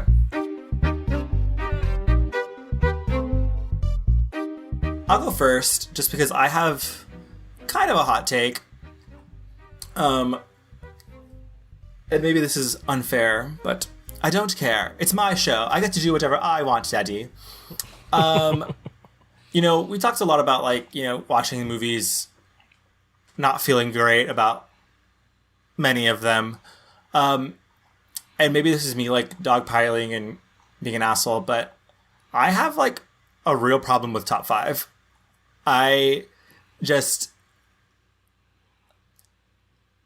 have a bias as a journalist already, going into this movie. Yeah. So I understand that. I get that. But I think, Chris Rock in some of his movies, I think he's searching for you know, he's trying to like reach out into the culture, reach out into Hollywood, and like stake his claim and be like, hello, I'm here, and like notice me, recognize me, and work his demons out. Top 5 to me is that in the worst way, because I just really can't stand celebrities complaining about their success and lack of more success. Even watching the trailer for this movie, it's like, so just to give some context, he plays a character named Andre Allen. He's a recovering alcoholic. He's a comedian, best known for playing Hammy the Bear in these like buddy cop movies where he's literally in a bear costume. I think him and Eddie Murphy have talked before about like how the only way they can make money, black men can make money in Hollywood, is by being the voice of an animal. They both famously have been voices of animals in movies. And in this movie, in this universe, Andre Allen, he wants to become a serious actor, and so he's launching a movie about the Haitian Revolution, where these black historical figures massacred a bunch of white people. And turns out the movie is tracking to be a big flop. Like, it is the day of the release, and it is not going well. And he has to meet this journalist, played by Rosario Dawson, who's going to interview him. He also has a huge chip in his shoulder because someone from the Times has said really nasty, mean things about his work, and he takes it really personally. So that's basically it. He falls in love with her or whatever. Maybe not falls in love. I don't know. He falls for her. They have a romance. Turns out she's the one who, under a pseudonym, has been writing bad things about him. And the movie is not without its charms, but like I just cannot get behind like, oh, you made $600 million playing Hammy the Bear, and you're sad because like you haven't made the art you want to make. No, mama, no. Especially, I mean, this is in 2014. I just don't know, and I don't know. Like, there are so many artists who are making independent features, self-financed features. Are you telling me Chris Rock doesn't have the money to make the horror movie he wants to make, the independent drama he wants to make? I don't understand that, and it feels like. And I remember watching this back in the day and thinking a lot more positive things about it now. Right now, in our current life and like the issues that we're all facing, to listen to Chris Rock complain about how, you know, he only makes money because he's a fucking bear in a costume. And there are some like nuggets of things in here that I think are worth exploring. The idea of like, why don't you drink anymore? And he says, I'm only funny when I drink. Like, that stuff is interesting to me. But it's hard also, on top of that, like, the whole idea like that a journalist will always fucking end up fucking the subject is so like, I'm done. I'm over with it. I'm also over these fucking artists who can't handle with like critiques from like, that is their job. Their job is to judge your art. It's like, and what you do with that is your business, you know, like you don't even have to fucking pay attention. For if you're making $600 million making these movies, like who fucking cares, you know, like that's your own shit to work out. So in the past year, I've started reviewing young adult novels for Book Page magazine. And there have been a couple times when an author will write back to me and say like, I really enjoyed engaging with your critique and your review. If you're not ready for like criticism and commentary, like you're not ready to put the art out, you know? And what about like, you don't even have to agree with it, you know? Taking it in, right? Taking what you want from that and being like, oh, how is this going to inform what I'm going to do next? Where is this person at that they're seeing my art in this way? And then moving on. Right. Like there is a way to engage with critique and criticism and not have to like make an entire movie about how sad you are because people don't take you seriously. And it's so funny, too, because I think one of the frustrating things I also had doing this episode was Chris Rock is oftentimes one of those people that's like, oh, well, you can't say anything more. There's the new Saw movie. Oh, his first scene is like a rant about how you can't say anything. There's all these words you can't say anymore. But the funny thing is like he was never really that problematic. No. But it's always strikes me so odd as the people that complain about it are not the offenders, you know. That was like when we did the Parker Posey episode, and Parker Posey very much feels the same way of like, you know, they think it's some sort of thought censorship, and it's like, no, it's just we're asking you to work harder and stop complaining about that. Right. Like, stop, I think I think there's like a fine line between, you know, he talks with Gail about like he's not going to dig up 30-year-old messages or like, you know, and being able to make mistakes and like learn and change. I think there is a difference between that and then also like a complete disregard for like the shit that comes out of your mouth, like, you know. And I think those are two separate things. I also do have to say, like, I think this movie has maybe some of the worst homophobia of his canon. The whole joke of Rosario Dawson's boyfriend, like, fine that he's fucking a friend that's a man, right? But then like into this extended bit where her boyfriend wanted to be anally penetrated often and only, and she like shoves a tampon covered in hot sauce up his ass, and that's a joke, I guess. Oh, come on, he's not gonna break up over that. Why not? Because what's he supposed to tell people? Yeah, we broke up because my girlfriend shoved a red hot chili pepper up my ass. Yeah. No. He's gonna wait to do something like cheat on you or hit you, you know, like a nice respectable breakup. Hit me. I'm not really hit me. you. Something respectable like cheat on me or hit me. So basically what you're saying is that you're taking his side. I'm not taking his side. I mean, clearly you are. Come on. You're saying it's my fault. I can't believe you didn't see this shit. I mean, he was wrong. He was wrong, but he wasn't burning ass wrong. It's so muddy and unclear, and I feel bad because even today he says like, "Oh, I'm writing things more in the vein of top 5," and I'm like, "Well, I hope you've like learned, changed, grown." Yeah. I get what you're trying to say here, but it's just so misguided and so misplaced. Any of the like good of it is just like feels like such a waste to me. I do want to say, so I saw it in the theater and hated it, and I rewatched it for this, and I liked it a bit better because I do think he has a certain authorial voice that is missing from a lot of his other work, even the work that he's written. And I do kind of like him in a more serious vein, but I completely understand everything you're saying. This is certainly not my 5-star review by any means, but I will also say that this is also like Rosario Dawson's character, I think, only works because it's Rosario Dawson playing it. I think she brings real life, because without her, this is also kind of a misogynistic male fantasy. She's this like, she's a manic pixie dream girl. Mm-hmm. She's this like journalist who's struggling so much that she's a single mother and lives with her mom, yet somehow is able to spend her entire day away from her house and spend money constantly. And it's, you know, she has this whole like, there's this Cinderella complex thing where they mention where, you know, you leave a article of clothing, and it's just, she's not a real person. No. There's never once in the movie where she feels real, except for the bit of depth that Rosario Dawson is able to find in her.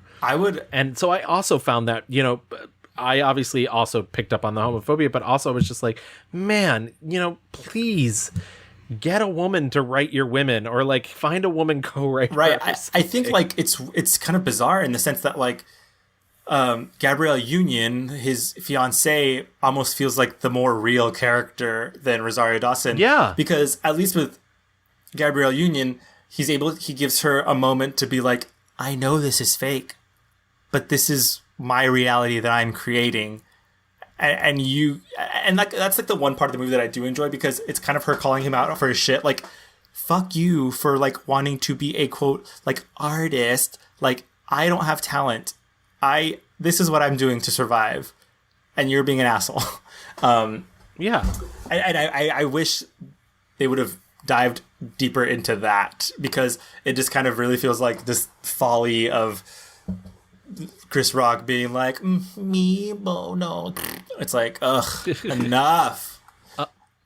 So top 5 isn't my 1-star review, even though we talked about it quite a bit extensively. My 1-star review was actually another one of his directorial efforts, which is I Think I Love My Wife. Oh, okay, yes. I hated this movie. I hated this movie from moment A to moment Z. And it's funny, I just recently listened to Frank Oz on Mike Birbiglia's podcast, and he said Chris Rock had come to him and asked him to direct it, and he got the idea very early on that the studio was not interested in they wanted it to be like a quote unquote Chris Rock comedy, and everybody had ideas and they wanted their ideas to impress their boss, and that's it. And Chris Rock was more interested in making this sort of like deeper, more thoughtful, it's a remake of a French film. Like, it's not right. And I think he fucked himself over by directing it as well, because he probably had to really cave to a lot of the notes and a lot of the things that were coming from the studio as well. It was distributed by Fox Searchlight Pictures. It's a film, we talked about it a little bit earlier, but it's a film about a businessman. He's a banker. He's in this sort of sexless marriage with Gina Torres. He has a kid. He reconnects with this high school friend of his, Nikki, played by Kerry Washington, Nikki True, who is this awful sort name. of like... Awful name. Yeah. She's this chaotic force. She's not a person. She's a force. And she's like constantly getting him into capers and situations and trying to seduce him, sort of, but also basically just using him to do her bidding. But also, like, he insists in this movie that, like, women are just, like, on the planet to ruin men's lives by existing. Like, he's, like, walking around and being like, look at this woman. She's so hot. What's wrong with her? And it's like... Sir, all I could think of was like, is this the hell that straight men live in? Like, truly, they cannot just like be like they're being assaulted by the image of women just existing. Yeah, it's just a trashy film. It's got weird moments of like sort of heightened comedy, so much so that like I don't want to spoil the ending of the movie, but literally the end of the film is him and his wife singing this really weird auto-tuned soul song to each other about why they don't fuck anymore. And it's it like, I've never experienced such secondhand embarrassment.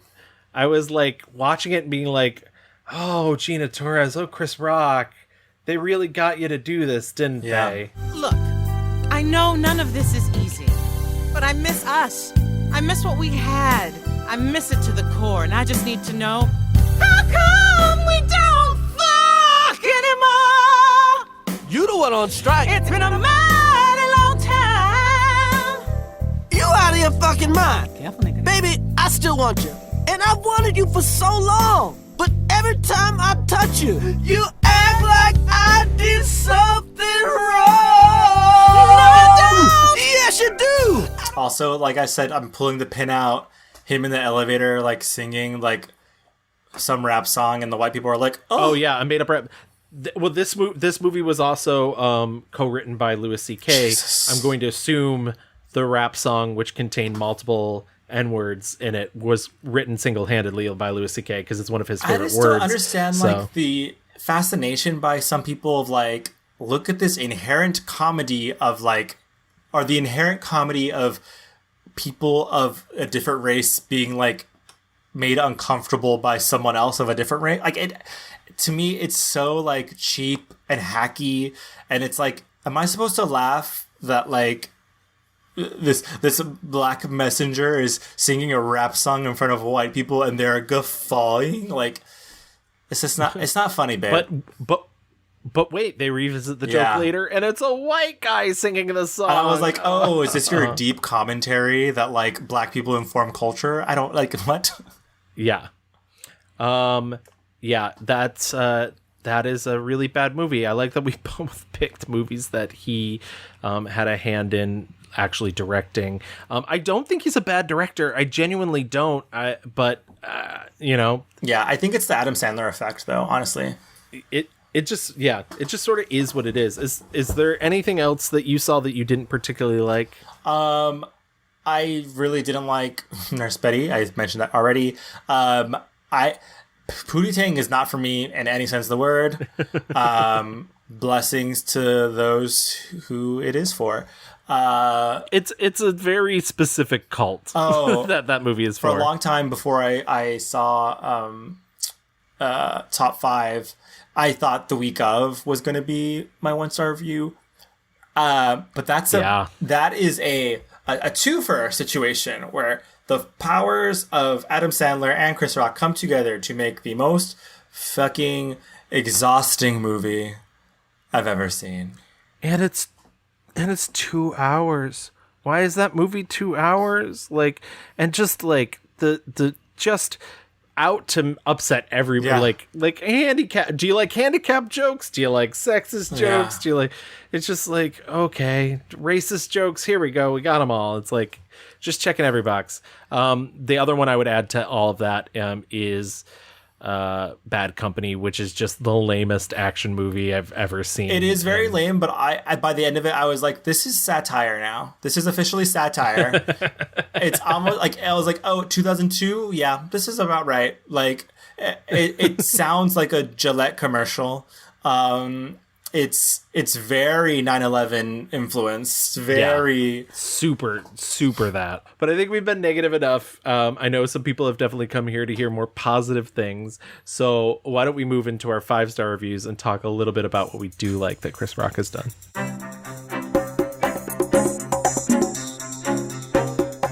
There is no like 5-star movie. Let's just be very frank. There is no perfect Chris Rock thing, and I want that to come for him, and I think he's on his way.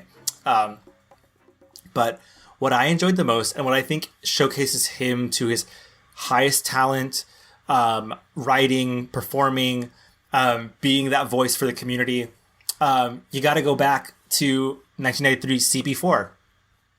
I think I really, really was surprised and loved CB4. I'm not a hardcore rap person, but I know earlier I made a joke about how you're not white, but that's the whitest thing you've ever. I'm not a hardcore rap person. Can you believe?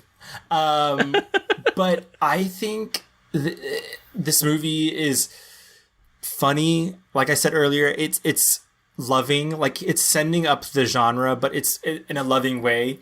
You can tell, like, I mean, this was the height of Straight Outta Compton and Wu-Tang Clan and all that stuff was like really popping off, and he decided like to immediately like kind of like take it down a peg. And I think that's so important because I think a lot of especially white Americans were like, oh my God, these black men, all they do is murder and kill and torture police. And it's like, no, they're regular human beings, actually. There's so many scenes where the movie's just like, fuck MC Hammer. Oh my God. And like, it's so, and it's like the same thing with like MC Hammer was making money. Like, he was doing like the pants. And like, this movie just made me smile. Like, a lot of the references, the movie is about this group of friends. They are kind of like nerdy black kids, not terribly cool, don't have a lot of money, not a lot of like swag. They have a band and they've been trying to like find the thing that's going to hit. They kind of have a run-in with an actual, like, I don't want to say gangster, but like he's kind of like a bad dude in their California town called Low Cash. And they, the quote bad guys go to prison, and Chris Rock decides, what if we take on their personas and become like a rap group? And his nerdy friends are like, no, like that's never going to work. We're not cool enough. And he convinces them to do it. And he's also bringing in all these other elements. Like, one of his other friends is being really guided by like this African spiritual guide who, you know, tells him what to say, reconnecting with his African roots. And it's just kind of like the comedy of them going through their motions. They have a song called Straight Outta Low Cash. And the songs are ridiculous and funny, pretending and doing this performative, like, hard rapper thing. We talked about, you know, there's a funny, like, sex scene. I just think this movie, like, fires on all cylinders. I think it's him interrogating the culture. I think it's him being part of the culture. And it's really just, like, to me, like, such a gem. I'd never heard of this movie before.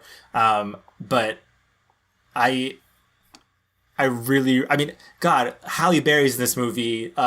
Ice Cube, Ice-T, Flavor Flav, Shaq, all make like these fun cameos. And I just love the idea of like the pinnacle of black stardom in the 90s coming together to make this movie for this kid who had just, you know, come off of a crazy run on SNL. Like, to me, that just like I love that idea. Now, let me ask you guys a couple of questions. Do you cuss on your records? Yeah. Do you defile women with your lyrics? Yeah. Do you, fondle your genitalia on stage? Yeah. Whenever possible. Do you glorify violence or advocate the use of guns as a way of solving civil disputes? Okay, final question. Do you guys respect anything at all? Not a goddamn thing. You got the deal. Yeah.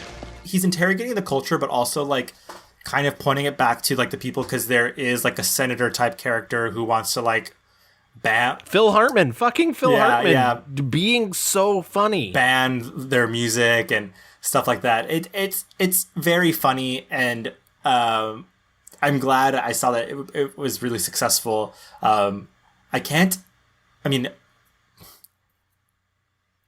me, I think it should be more in the like the cultural awareness.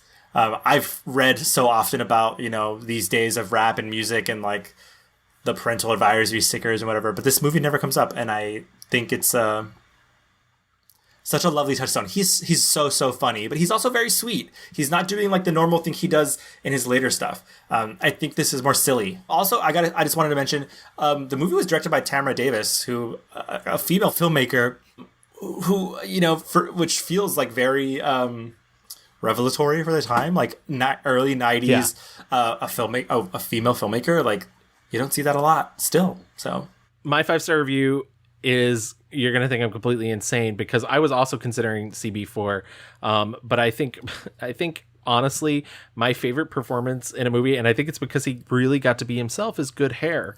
I had so much fun watching choice. Good Hair. Yes. As we mentioned before, Good Hair from 2009 is a documentary that it's about black hair. A lot of it has to do with black hair shows, the Bronner brothers, and very famous hair show, and the like kind of craziness of it. It uses that as a framing device, but also really what it's doing is it's basically talking about the history of black hair from the natural hair movement to chemical relaxers that have been used to straighten hair. There's lots of celebrity interviews that are all conducted by Chris Rock himself. Ice-T, Nia Long, Paul Mooney, T-Pain, Raven-Symoné, Maya Angelou, as you mentioned before. Not Raven-Symoné. Kerry Washington. Yeah, Raven-Symoné. I love when he's like, so are you going to start a hair company like Jessica Simpson? And she said, maybe. She's like, if I find a good one. Mm-hmm. She's like, I just need that. I need that source hair. And speaking of it, traces a lot of things back to Indian hair, Indonesia, and like different places where people think buying the better hair from. And there's a great, very Michael Moore scene where he jokingly tries to sell a wig store like black quote unquote hair. Black hair. Yeah. Would you like to buy some black hair? Yeah, we have. I have all sorts of black hair here. Some of this hair is from Cleveland and Cincinnati. This hair is from Detroit. Well, you might want to take it back. I just really think he's so charismatic and so interesting, and I like the idea that he's presenting to you something, in a way that this movie could just be a 2-hour stand-up. It's not. Mm-hmm. It's very informative. It's very funny. It's very light, but it's about a very serious subject. And I know it doesn't sound serious, but hair, especially for black people, is often considered a status symbol because white people, because it relates a lot to the way people are seen and white supremacy. And I know that's an uncomfortable topic for a lot of people, but it's very true. That's why there's these dangerous, insane chemicals for straightening hair, and why for a long time a lot of black people thought that the only way that they, especially black women, thought that they would succeed was having these very white, straight, long hair styles. Yeah. I love this movie. And you get him at his best. He is being himself, but he's being so funny, but he's being informative. Like, now that we're talking about this, like, he's kind of like a John Oliver type, like he's able to like take your hand. He's giving you a personal message here because he's talking about his daughters were the one, he said, "Daddy, why don't I have good hair?" And according to him, that's how he went on this journey of investigating what is good hair. But also he has so much like institutional knowledge of able to tap all these people in Hollywood to talk about hair. I mean, he literally is asking Nia Long, like, what's that on your head? How much did it cost? Yeah. Do you remember the first time you got a relaxer or perm?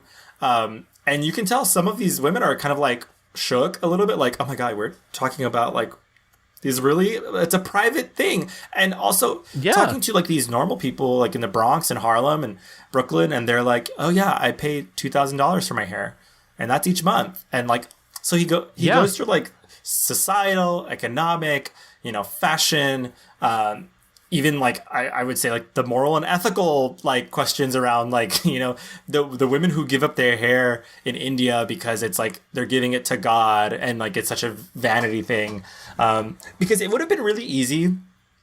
The movie like starts going in this direction of like a lot of the business of black hair goes to Asian people, like all the Korean companies and Chinese companies are the ones who make the money and they own all these companies. It would have been really easy to end it there, and how like black people are being pushed out of black hair. But he's like, but the reality, this isn't their hair in the first place. And this actually goes even beyond that. So I was just very impressed that he was like willing to like dive really deep and tell like a really full narrative about the subject. And honestly, like I would love just to see him do more of this, like a series. Me too. Me absolutely too. Like HBO Max needs to give him like, okay, we want 6 episodes of you like just doing documentary style filmmaking of whatever topics you're into. I want Chris Rock to explain to me what a Bitcoin and NFTs are. Was there anything else that you saw that you particularly liked? I think Head of State is... I appreciate Head of State. I think it like really... in a post 9/11 type of way, he is still insistent on like pushing, this very specific black art on America. And I think it was gutsy. It's funny. It is gonzo theater, like I said earlier. I don't know a movie like, it's funny. The A.O. Scott just wrote for the New York Times about like the 7 movies that have shaped American politics, and Head of State was on it. Oh wow! And I super random, like it was in this Sunday's paper, and he talks about just how for a movie that is so radical and claims to be so radical, it just really isn't, And I think that it does a really good work of like, imagine a politician who listens to people, a politician who like is more concerned with like, how does someone get to work? Like the really like minute details of your life. So I liked Head of State a lot. What else? What about you, Gavin? I'm good.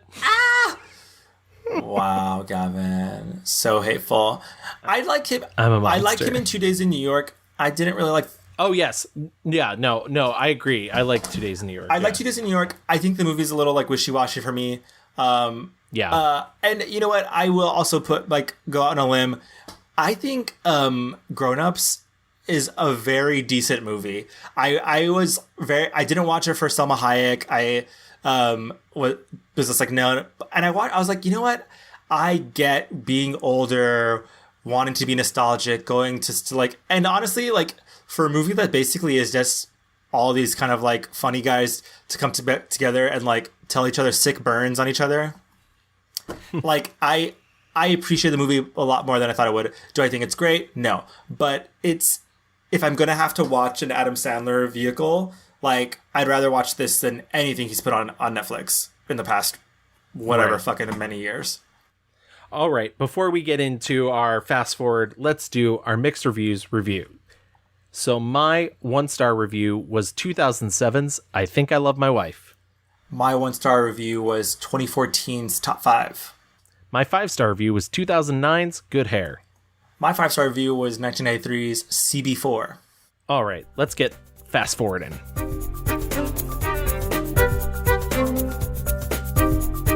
Before we look too far into the future, we forgot to mention that Chris took a very spirited turn in Fargo in 2020. Yes. He talked a lot about just like how much he was so happy to be there and like really sink into the role. I think in that same interview with Gail, he talks about how he feels like he's finally like a really good enough actor to do stuff like this now. That was a part I probably, not only was I not a good enough actor maybe 10, 15 years ago, I didn't have the gravitas. I haven't lived a life, you know what I mean? But now, you know, I've lived a life and I can use those things in, you know, in my acting. I can use actual pain. I can use actual loss. I would like more serious. I just want to be in good stuff. You know, hey, comedy's great. Comedy's been good to me. In that New York Times interview, he says, "This is the greatest role I've ever had." He says, "I hope it's not the greatest role I'll ever have." You know, and hopefully there's more like that in the future. I watched 2 episodes of Fargo. I watched the entire season. I don't think it's a show for me. Oh. I mean, and maybe just like this season. I don't know. I know there's a lot, like every season's different. I just feel like, I don't know, like whatever. Who's the guy who does this shit? Noah Hawley? Yeah, sometimes I think he's like really into himself and his own filmmaking. And I'm like, yeah, enough. Like, no, it's... I could definitely see that. I mean, the Fargo shows are also, like, each season is also like really rife with a lot of very specific references to Coen Brothers movies, and so like that can get really indulgent at points too. But I this wasn't my favorite season of Fargo, but I liked it. I liked it well enough, and I thought Chris Rock was actually very good in it. And plus, it's just a great, amazing cast all around, and everybody just really firing on all cylinders. We supposed to get rich and stay rich. How? By saying our prayers? The boy went to the club and the bulls lit him up. You act like that can't happen just walking down the street. Acting like I'm the villain when all I do is fight for this family. You don't like how it's going? You scared to take the risk? Too bad. We on the ride now, and we can't get off till the roller coaster stops. Now take off your damn coat and get me some fucking coffee. I really enjoyed it, and think he particularly did a lot of things that I've never seen him do, more so than he's certainly doing in Spiral from the Book of Saw. As I mentioned before, so Spiral, the Book of Saw just came out. It's out this weekend. It's, movies, they're coming back out again, so you might see us doing some overlap with things that are coming out, which is why we're doing Chris Rock. I saw it. It's I don't know, it's just another fucking Saw movie. I'm sorry, I didn't see anything new, anything interesting in it. I thought, try something new. Exactly.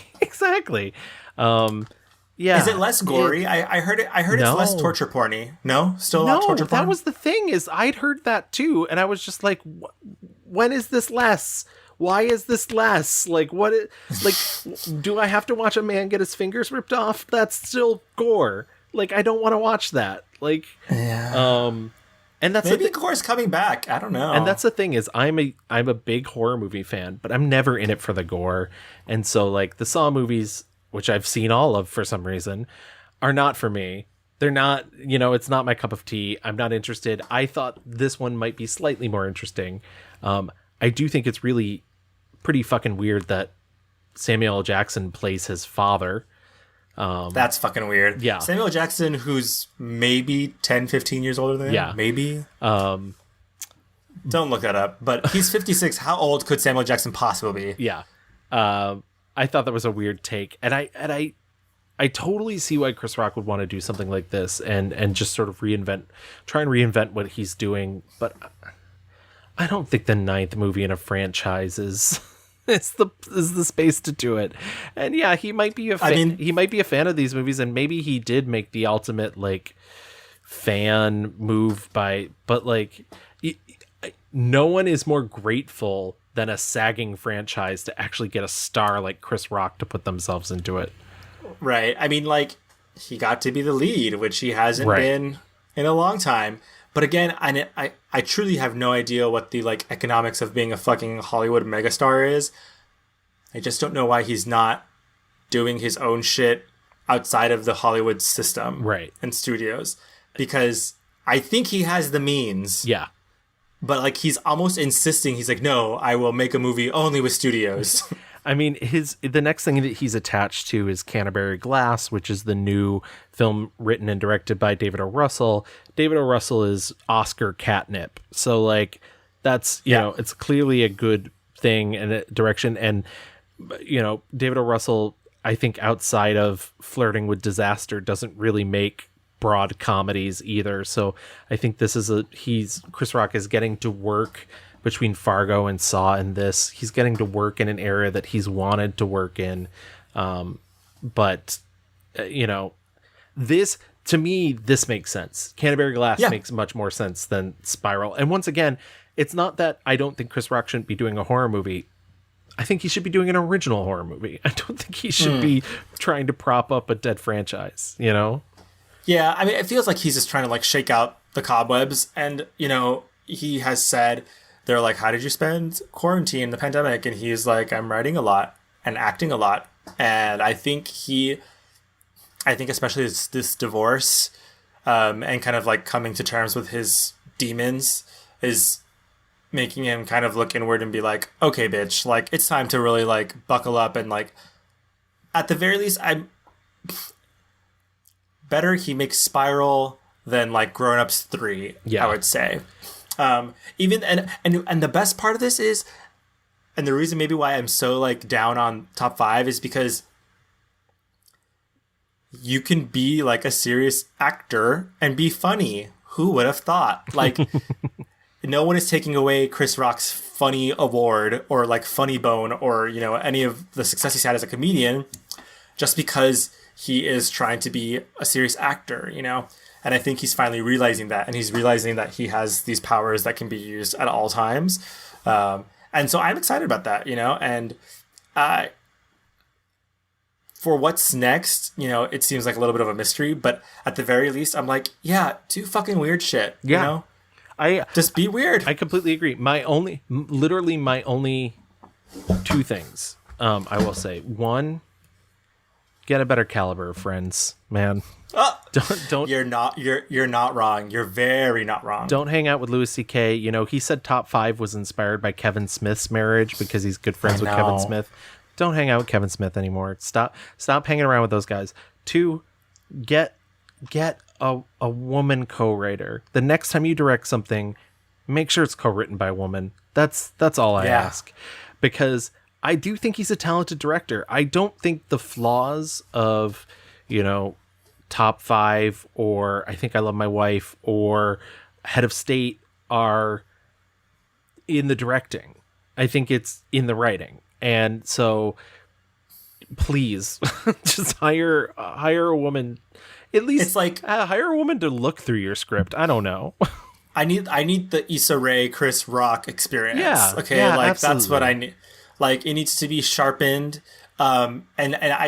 It's almost as if like Chris Rock never found like the person that is going to harness his energy, you know, like and really put it into fucking overdrive. Kind of like I said, like the Adam Sandler of it all. Like when Adam Sandler is given free reign, it's just like fucking horrible, like a nightmare.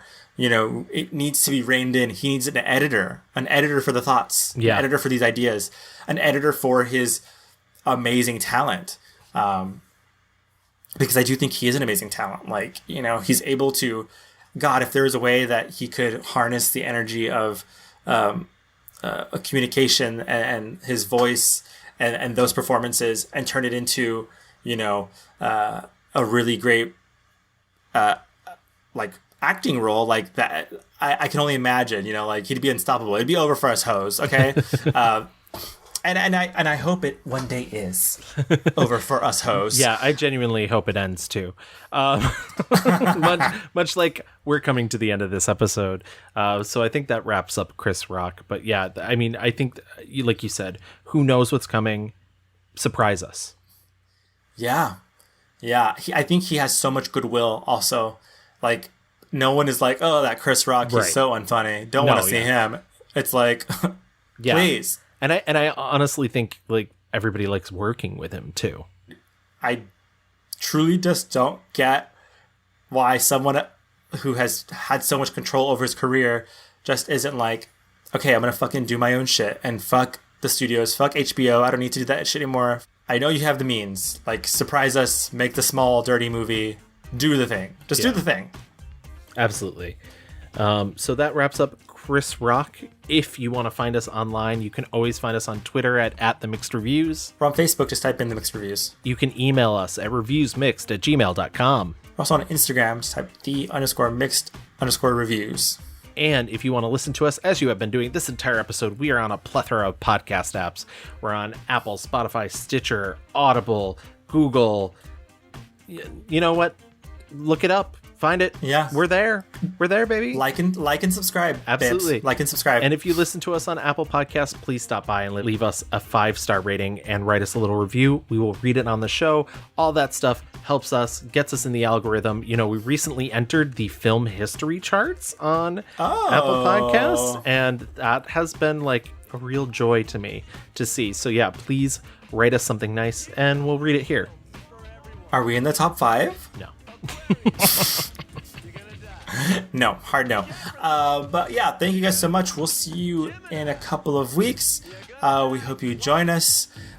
Get back, stay safe, and have a little fun too. Why not? Get ready for that hot girl summer. We know we are. Oh yeah. Bye. Bye-bye. If you've been dating a man for 4 months and you haven't met any of his friends, you are not his girlfriend. Some of the things I've said may not apply to you. Some of the things I've said may offend you. But no matter who you are, you must remember this one thing. No matter what a stripper says, there's no sex in the champagne room. None. No sex in the champagne. No sex in the champagne. No sex in the champagne.